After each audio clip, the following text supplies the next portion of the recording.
আরে একটা heavy bowel হয়ে গেছে। ওই সুজাতা ঝামেলা করছে।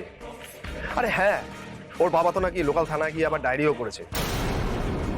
মেয়ে তো খুব তিক্রমবাজি শুরু করেছে, টাকা ফেরত চাইছে, চলে যাবে বলছে। না না, সে আমি সেয়ানা আছে, দুদিন ঘরে থাক, তারপর সব দেখা যাবে। আরে ম্যাডাম বলছে মেয়েটাকে ছেড়ে দিতে, বন্দাবাজি নাকি? এত সহজে ছেড়ে দেবো? কত কষ্ট করে ছিপে গেঁথেছি, টাকা চাইলেই ফেরত দিয়ে দেবো নাকি? ও ম্যাডামকে আমি ঠিক সামলে নেব।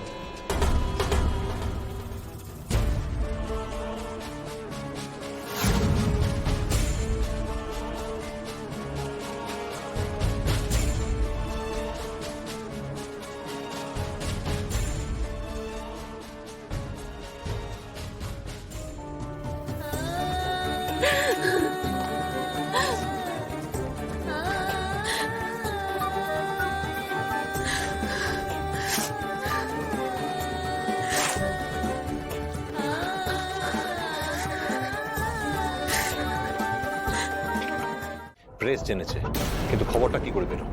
স্যার, সনাতন সুজাতার ব্যাপারে খোঁজ পেয়েছে, এখানে নিয়ে এসেছে স্যার।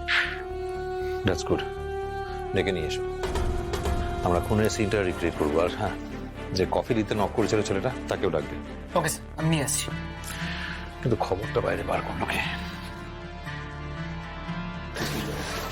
স্যার, স্যার আমাকে ক্ষমা করে দিন স্যার, কি করছেন? আমার অনেক বড় ভুল হয়ে গেছে। আমি আর চুরি করে পালাবো না। কুল কুল, এত ভয় পাওয়ার কিছু নেই। দেখো, আমরা যেটা জানতে চাইছি সেটা স্পষ্টভাবে উত্তর দাও। কি জানতে চান বলুন। আপনার হাতে এটা কি? এটা রাহুলের ল্যাপটপ। That's very good. এটা নিয়ে এসেছেন, খুব ভালো কাজ করেছেন, আমাদের কাজে লাগবে প্রমাণ জোগাড় করার জন্য। দেবো?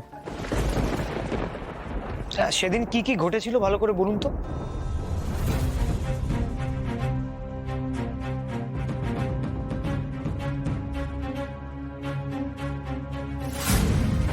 রাহুল স্বপ্ন দেখালো তো তোমাকে হিরোইন বানাবে, বড় নায়িকা হবে তুমি, তাই তো বললো।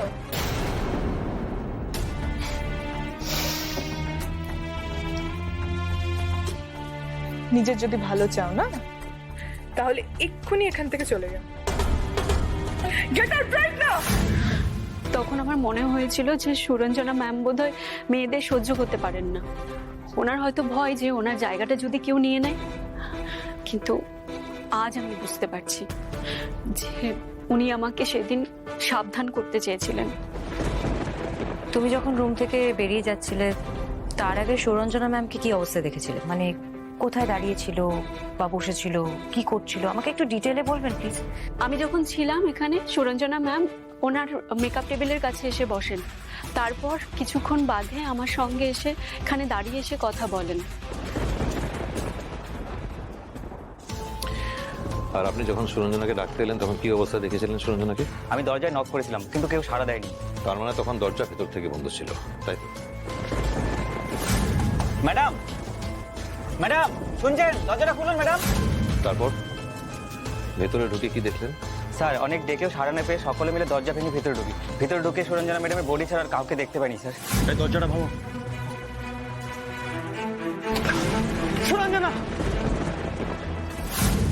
আচ্ছা, এই মেকআপ রুমে এই দরজা ছাড়া আর ঢোকা বেরোনোর কোনো রাস্তা আছে? না স্যার, এই মেকআপ রুমে আর আলাদা কোনো দরজা বা জানলার কিছুই নেই। আর সেই জন্যই তো ভাবছি যে এই খুনটা কে করলো আর কিভাবেই করলো এই বন্ধ ঘরের ভিতরে। আর আপনি যখন কফি নিয়ে এলেন তখন কি হয়েছিল? স্যার, আমি ভিতরে ঢুকে ম্যাডামকে ওই চেয়ারে বসে থাকতে দেখেছি আর হাত দিয়ে রক্ত পড়ছিল। নীলিমা, স্যার, এখানে বসো তো।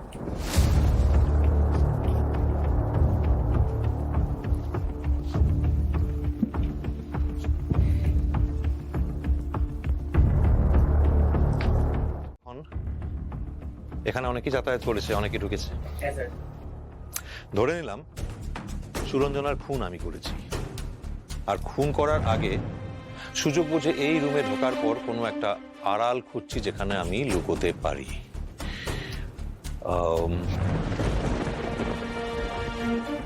ধরা যাক এইখানে আমি আড়াল নিয়ে এসে লুকিয়ে রইলাম।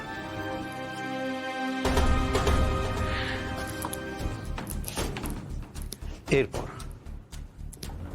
সুযোগ বুঝে আমি সুরঞ্জনাকে খুন করলাম। আচ্ছা, একটা কথা, আপনি যখন সুরঞ্জনার সঙ্গে লাস্ট দেখা করেন তখন এই বাথরুমের দরজাটা খোলা ছিল না বন্ধ ছিল? স্যার এটা তো বন্ধই ছিল। আর আপনি যখন এসেছিলেন তখন? স্যার বন্ধ ছিল। এক্স্যাক্টলি, এটাই হয়েছে তাহলে। খুনি এসে এই আড়ালে লুকিয়েছিল। আচ্ছা ঠিক আছে, আমরা পুরোটা এখন রিক্রিয়েট করি। সবাই বাইরে যাও। ধরে নিলাম সুরঞ্জনা সেই সময় ঘরের মধ্যে একা ছিল। সবাই চলে যাওয়ার পর সুযোগ বুঝে খুনি সুরঞ্জনার রুমে এসে দরজাটাকে ভেতর থেকে বন্ধ করে। তারপর সে সুরঞ্জনাকে খুন করার পর সে আড়ালে গিয়ে লুকিয়ে পড়ল। এবারে তোমরা এসো।